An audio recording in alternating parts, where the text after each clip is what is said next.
All right. Just in the interest of respecting everyone's time, since it's 12:01, we will go ahead and get started. Thank you, everyone, for joining us today. My name is Andrea Cummings. I'm going to kick us off very quickly because we have a lot to get through and we anticipate a good number of questions. Just some housekeeping. I believe there is some question time built into the presentation, but we will have time for Q&A at the end. If you're like me and you think of a question and you're afraid you're going to forget it, go ahead and pop it into the chat at any time and we will make sure that it gets addressed. If you have not already, please do go ahead and mute yourself if you can. And if not, we can take care of it on our end. Just a quick shout out. We do have the whole IACBE team here. If you are on camera, go ahead and give a wave. And then without further ado, I will go ahead and toss to our Director of Accreditation, Dr. Laurie Yates. Laurie, take it away. Thanks, Andrea. Hi, everybody. It is so good to see you all here. And I do believe we have more people who are popping in as we get going. So we'll have a pretty big crowd for the webinars, which is, I think, indicative of how popular the certificates are and will be. So your IACB team is very excited to bring you this new product, as well as kind of give you an idea of where we are, and I can stay on afterwards too if anybody has specific questions that weren't answered during the webinar. I do want to get started, so I'm going to go ahead and share my screen just to keep us, as Andrea said, on task here. Okay, so again, welcome to IACBE and this rollout of certificates, which we have, by the way, been planning for some time, as you know, right? So our agenda today, as we get started, I thought, first of all, yes, certificates are here. So you can walk out of this webinar and begin an application. Everything you need is in place. So that's pretty exciting news. I know it's been a little bit of time in coming, but we're excited because it's here and we've spent a lot of time putting it together with your input. And I do want to thank all of you who have provided the level of input you have. And as Andrea said, a lot of this is going to be driven by your questions. So much of the presentation so far are the questions I've received from you and others that the staff have received from you. I do want to do just a quick overview for those of you who want to leave and start the process right away at the end of the webinar. And also how you get started so that you'll know where to go, what to get, what's required. And I do want to reassure you that it is a streamlined process. This is not an 18-month accreditation that we have with our degree programs, because certificates are different. And yes, we will share our fees. And if you have any questions on that, we will do our best to answer those as well. And any other questions that you have. So as Andrea said, if you would go ahead and start putting those in the chat, that would be great. And yes, we are very excited about this. And I know you are too. So with that, let's just get some terminology out of the way. So here's our basic definition here at IACB of what a certificate is. So it's refers to any credit-bearing but non-degree program of study, right? And as a disclaimer, we've mentioned this several times in our conversations with people, but CHIA does not include certificates in their recognition of accreditors. So the certificate accreditation is an IACBE accreditation, okay? So some basic eligibilities for your certificate. Your program, your certificate program would need, those 12 credits, semester credits or quarter equivalent. 50% of those credits need to be in an area of business. And remember when we talk about area of business, that's expanded. So, you know, a course in IT may very well qualify. It depends on what's inside that course. And if you have questions on any of that, your accreditation staff here is happy to help with that. And then, of course, you need to be in good standing with IACBE and any other of your accreditors, like your regional accreditor. So as we put together this accreditation, again, we received a lot of feedback from our initial discussions about this from you, our members. And so throughout this whole presentation, what you see reflects that. And so this is what we've heard from you. And this purpose, so, you know, the intent should be to provide students with that practical knowledge and those skills they need to support their employment. And it should also enhance learning relevant to the current marketplace. And we heard this from you, and we have designed the program around that. And we kept that in mind throughout this entire process.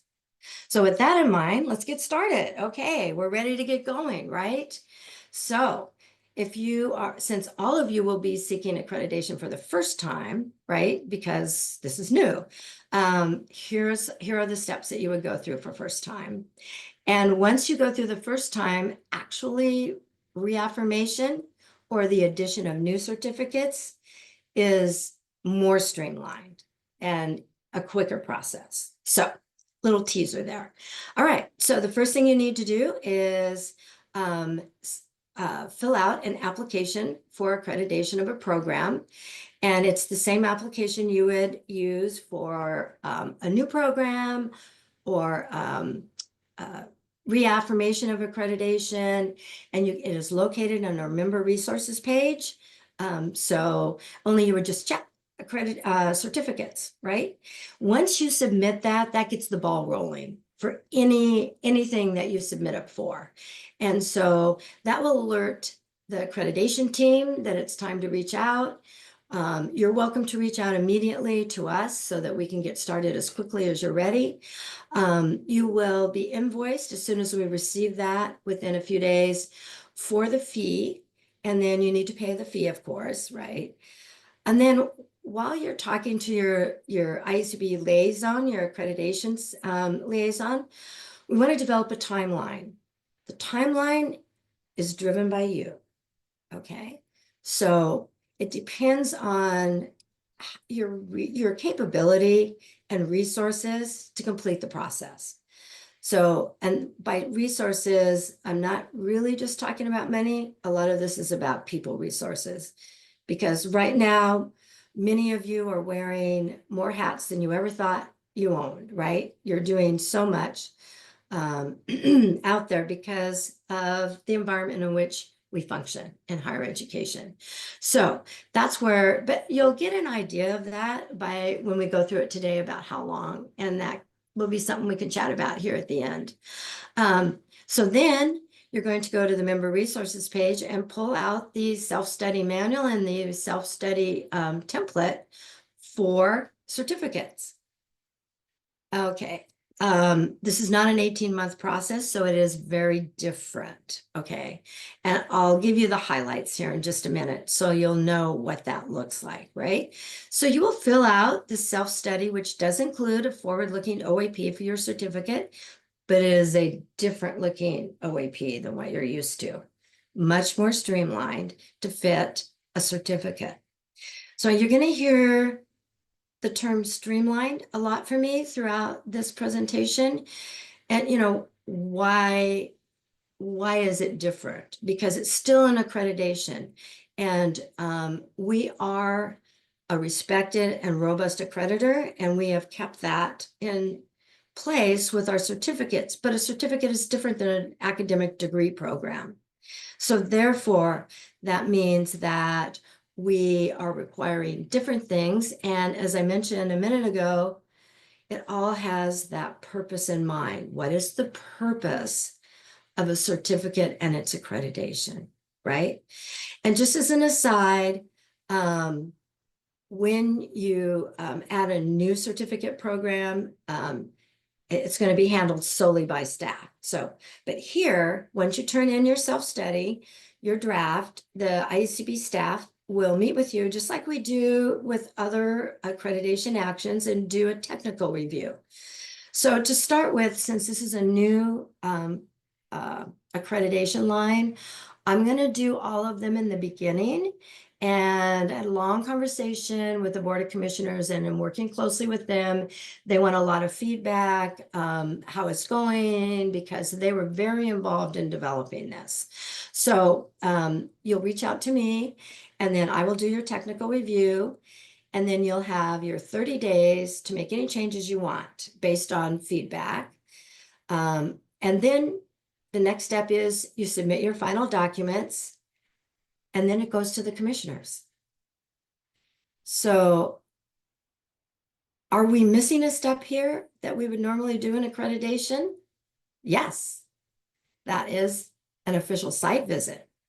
So you as a member have accredited programs.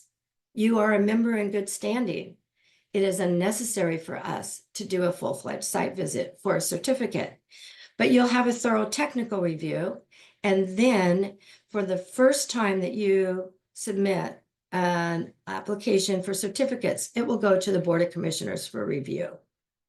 And then once, assuming they have approved it, then you will receive your specialized accreditation for the certificate programs that you've submitted, and then they will fall in line with your accreditation cycle.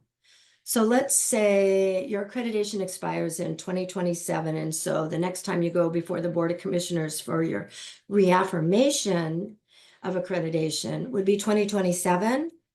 Well, that means now your certificates also will go for reaff then. They'll be on the same cycle. Okay, and they'll just be part of that. So also, when you come up for reaff, as I said, it'll be part of that. So you'll just have these basic questions to answer. And as I mentioned earlier, if a new program, a new certificate program comes up, once you've been through first time, it's a matter of doing steps 1 through 5. 1 through 6, right? Because you have to submit your final documents. And then the staff, right now, that would be me, because I'm working on the certificates, would do the approval. And that is because the Board of Commissioners feels they only need to review it the first time you come before, the first time you submit certificates, and then they have delegated everything after that with instructions to the IACBE accreditation staff. Okay, so that was kind of a lot. And you're probably thinking, okay, I do want to hear a little bit about this self-study, because when I mention self-study, I swear I can hear the groans and see the eye rolls, because that was one of the major feedbacks we got, is why are we spending months and months and months doing a self-study for a certificate, which is different than a degree, academic degree program. So we heard you and we agree with you. So these are the sections that you will have some narrative responses to complete. And you can see here in the corner, is it streamlined? Yes, absolutely. There's that word again. So our first section is the mission. And by the way, as I mentioned already, the certificate self-study and template are already out there under member resources. You want to pull it down now, you can, right? So these are not the exact questions. These, I'm offering you a summary of what you'll be doing, okay? So again, we're keeping that statement of purpose in mind, and the purpose of certificates. So for your mission, this should look very familiar. We at IACBE are a mission-driven organization. So we want to read both your institutional and your business unit missions. And then for the certificate, we want a specific statement of purpose for that certificate. And in the manual, it'll explain to you that that's basically just a focus statement that describes kind of the intended outcomes, what you want student to achieve when they complete the certificate program. So the underlying question for that statement of purpose is, upon completion of the program, how will the student have benefited? That's that statement. And then, just keeping in mind that it should flow from that mission statement, right? As everything else that we do in accreditation does. So then we have some questions on curriculum. There is no table to fill out. There is no foundational body of knowledge table because this is a focused certificate offering. It is not a full-fledged degree program that should cover all of those areas. So, we're going to ask some typical questions, right? What are the requirements? And then how did you develop this? We want to make sure that some thought went into this and that, you're meeting that original purpose of the certificate, which is making sure that it's preparing students for their future career and it's relevant out there. So, what are the courses involved? What's your justification for choosing those? How are they aligned with the particular industry or field that this specific certificate will be applicable to? And then, how are you making sure that you continue to be relevant, right? How are you going to teach this? Is this a practice-oriented? Is it a hands-on certificate, etc.? So those are very important certificate relevant questions regarding those curricula. And then quality assessment and advancement. So you will be required to assess your certificates, the outcomes going forward. So in this section, there are no questions to answer because this is your first time. You're introducing your certificate, so you don't have any results yet. Well, you might, but not assessment results because you haven't built an outcomes assessment plan for us. And again, when I say outcomes assessment plan, it is not the one that you are thinking of. So there, again, in this principle, you are not required to have results available because it's the beginning. Now, when you go through a reaffirmation of accreditation, you will need to do that. And we encourage our schools to collect assessment data continually. And then you will also, a little bit later, we'll talk about reporting, annual student achievement, just like you do for your other programs, okay? So this is what the Outcomes Assessment Plan or OAP template looks like. Again, identifying who you are, and then those mission statement and that statement of purpose that, you've already developed, correct? And then you need to identify 2 assessment measures for 2 outcomes, okay? So what will those be? And one must be a direct measure, but the other can be an indirect measure. So you can have 2 directs or 1 direct and 1 indirect. So the student learning for each certificate, again, has to be assessed twice. So this prepares you once you receive your go-ahead from the Board of Commissioners to begin collecting data to be able to submit later, okay? We do have some questions on, how students are admitted into the certificate program. There are only 2 questions here. So we want to know what your policies and procedures are and for the certificate. And then also provide some sort of URL or instructions on where this can be found. So as a member of the public, I could find it, right? And we do want you to talk about your faculty. So there are 4 things within this section that we want you to respond to. We do want you to provide a faculty table, but again, it is not the one you're used to looking at and filling out. It is, shall we say, streamlined? Okay, enough on the streamlined. So you'll provide that table. and I'll show it to you in just a minute. It's basically announcing who the faculty are and what they teach. And then you're going to provide curriculum vitae for those faculty. And that's what will be used to determine their suitability to teach in their certificate program.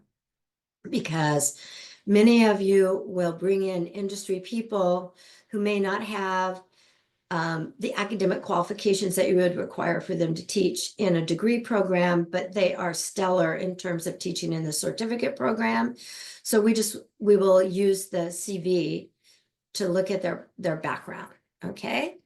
And then describe how you're hiring them, what is your selection process, and then how do you ensure that they remain current? So that this is all about, if we go back to that original purpose that we put together for certificates based on what you told us, is that this should be something that is very current and relevant to industry practices, right? And careers.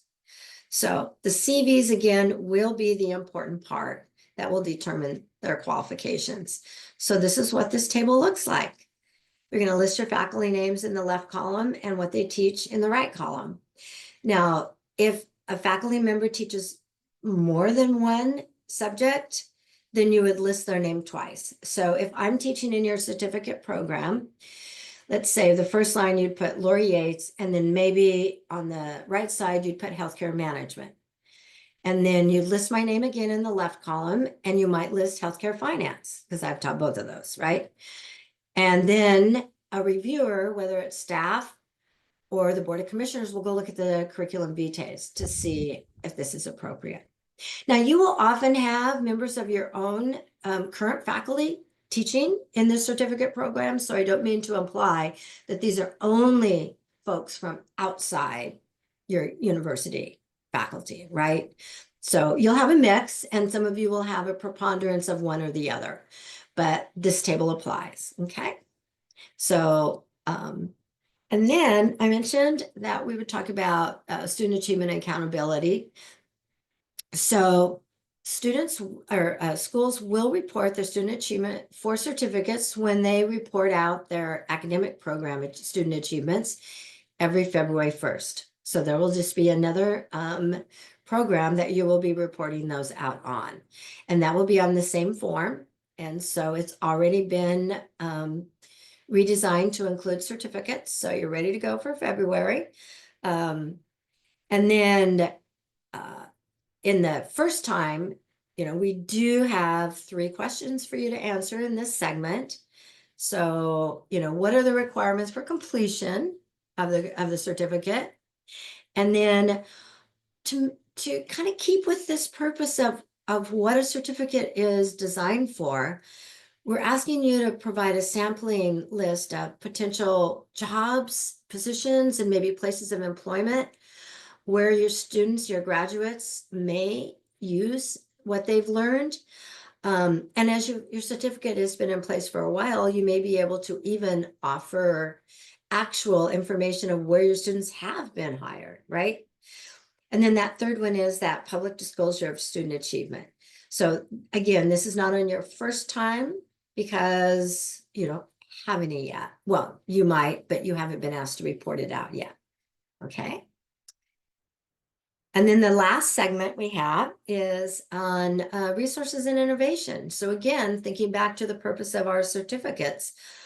So describe, what kind of, resources are available for our students in learning and instruction, right? And these can be very different from your academic degree programs because some of these resources may be provided from external stakeholders like employers or associations like Project Management Institute, etc., right? So again, it's very specific to each certificate. And then the second question is about innovative approaches that impact student learning and the student experience. So these can be in teaching, they can be in the subject area, the industry field itself. But again, because we are in a very dynamic time in terms of the business environment that's constantly changing. And certificates are a way, I think, for us in academia to stay current even and adapt even more quickly than we can when we are going through lengthy curriculum processes. Okay, so that is your self-study in a overview nutshell. So as promised, here are the fees. So let's take a look at this. Your first time out, there is a first time application fee. And in this application fee, you'll notice that it doesn't matter how many certificates you include in this first time rollout. So you can include one certificate, it would cost $1,300. I know I spoke to a school, they have 30 or 32 certificates. They can submit all 32 of them for the same $1,300. Then when they go through the reaffirmation for the certificate accreditation, there's a flat $800 fee for all your certificates. If once you've rolled out first time, and say you rolled out 32 certificates, and now you have another one that you want to roll out a few months later, that fee is $300. And again, that's handled in-house by staff. So it can move very quickly. So again, it's filling out, again, you are driving the timeline on this, whether it's first time or a new program. On the reaff, again, as I mentioned, it goes along with your normal accreditation cycle for your degree programs at IACBE. The accreditation maintenance fees they mirror what our degree program fees are, so that should look very similar to you. And just as a notation, our 25 accreditation maintenance fees will remain the same as they are in 2024. So some of you I know are going to be planning ahead in your budget, so that's probably really good information to have. And I'm ready. Do you have some questions for me? Laura, we have a couple questions in the chat, and then we'll go ahead and let anybody else who has a question just feel free to unmute yourself, or you can raise your hand if you're more comfortable doing that. But the first two questions are from Dr. Ramesh Raj Iyer. I hope I'm pronouncing the name correctly. Is there a minimum duration for the certificate program? Because the duration for professional certifications can differ. Yes, so thank you. And thanks, and good to see you again, Dr. Ramesh, who, by the way, happens to be where I am in Portland, Oregon, visiting. So we're in the same time zone for once, which is really nice. It is not about length of time, it's about number of credits. So and again, different students may be able to take a number of the courses at the same time to go through your program more quickly. Others, they'll have to do foundational in order. Some of it depends on the type of certificate and the discipline or the field. So it's not about time, it's not about weeks, months, etc. It's about the number of credits. And then when you fill out those questions, we'll be able to see why you built your program the way you did to meet the needs of the career fields that you're targeting.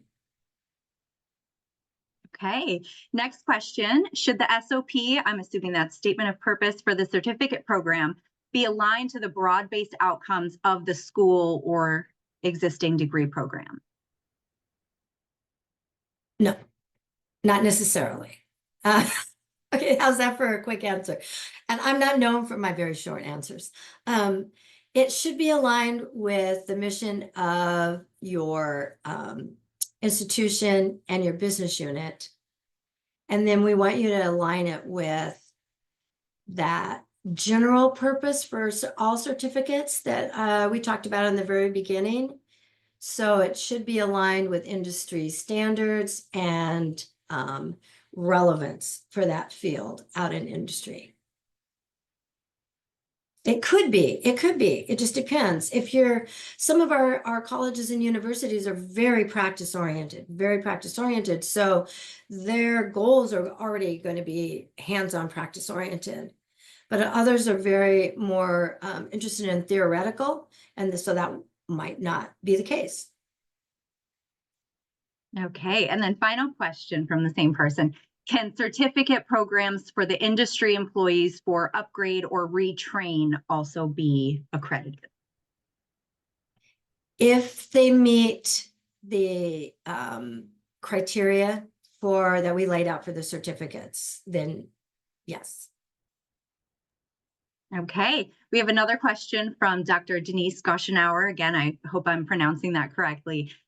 You may have already mentioned this, but what's the timeline for 2025 submissions? Whenever you're ready. All I'm right. ready. Okay, I should mention I'm going to be on vacation for 2 weeks, so you won't hear from me for 2 weeks. If you're that quick, it's hard to imagine that you have 2 weeks that you could put this together, but you could if you did nothing else and you had all the relevant information. But after that, whenever you're ready, we're ready. All right, and that's all the questions from the chat. If anyone else has a question, please feel free to go ahead and, actually we have one that popped up from Heather Rickgarn. So each new certificate being added would be $300 after the initial application. As an example, if we want to remain agile to change and add new certificates asked for by the industry, it could potentially cost us more than the original application. That would depend on how many certificates that you floated out in your first application, because if you have 10 certificates for $1,300, that's $130 per certificate. But yes, your answer is correct. Yes. And Andrea, do you want to take that next one? You're ready for it. I know. I was just going to type it in the chat, but yes, we will go ahead and send the recording of this webinar out to everyone who registered. We will also make it available to all members for the future, but we will also include the PowerPoint. And any other questions, please feel free to unmute yourself. This is very exciting. We've had so many questions from all of you that we tried to insert them into this rollout. So maybe this is a sign that we were somewhat successful. I think, Andrea, did you have some other questions that you wanted to ask that came prior to this group? Yeah.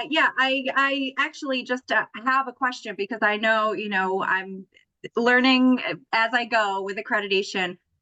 Will this be, will the certificate accreditation be, revised periodically? Will it change much in the future? Do you anticipate that? Or are we kind of feeling like, this process is strong and it's as streamlined as it's going to get, and we can count on, if you want a certificate accredited 2 years from now, the process will likely be about the same?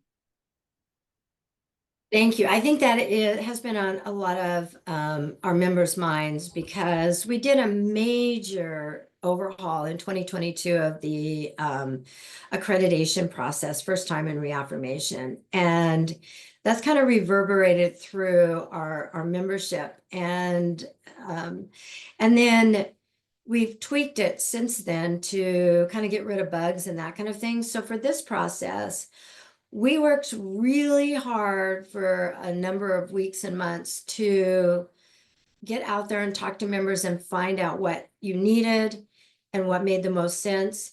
And then we formed a committee of members and board of commissioners and had them tear apart everything we could throw at them from that member's standpoint. So I don't want to jinx it, but I feel very confident that this is going to stand the test of time. And we've also internally at IACBE had some discussions about, I don't want to speak for everybody but at least on the accreditation side, if we see small iterative changes that could be helpful, we're not going to change it every time we see one of those. We're going to keep track, and then once a year or once every 2 years, we might update. The only thing we would change would be if we see a typo or something like that. Or if CHIA changes the requirements that we have to adhere to, which affects you. And then, of course, we would send out a major announcement on that. And they always give us months to implement. So it wouldn't be a shock. Yes.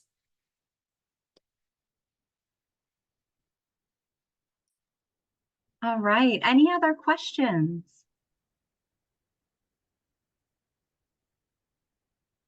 I think if I could add one other thing, I mentioned that the timeline is really about your schedules, right? In putting this together. For first time, there is one constraint on that, and that is when the Board of Commissioners meet. Okay, so they meet during the annual conference in April. They usually meet towards the end of July and usually the first part of December. So if you, for instance, wanted your certificates approved for accreditation prior to, say, a fall term, you would want to make sure you got everything lined up to get to that July commissioners meeting, because otherwise they can't approve until December. Now, once you've gone through that process, because it's staff, it's rolling, it's as we go, right? So it's similar to right now, if you add a new program that is not a major change, like a new degree level or something, it's handled by staff and you send it in and we work with you. And when we get done with the process, you're done. We change your status page. And by the way, when you have your certificate accreditation, it will also show up on your status page. Okay. I'm trying to think of all those questions that I didn't include, right?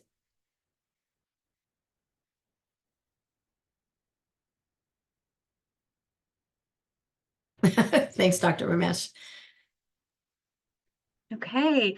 Any other questions very quickly before we let you all go? If you do have a question that pops up, please feel free to send it on over. As Laurie mentioned, she will be taking a well-deserved vacation. But the rest of us are here. You can always email accreditation@iacbe.org or iacbe@iacbe.org or any of us personally, and we're happy to, if we don't have the answer, we are happy to find it for you. Absolutely. And when we sign up, Andrea will stop the recording, but I'm going to stay behind. And so if any of you have something that's specific to your school that you want to ask about, actually, it could be about anything to do with accreditation, I'll be hanging around for a little bit. Okay. Awesome. All right. Well, thank you so much, everyone, for joining. Again, we will push this recording out probably today. If not, you'll get it tomorrow. And we will have it available if anyone in your institution needs to refer back to it. All right. Thank you, everyone. Have a wonderful day. Thank you.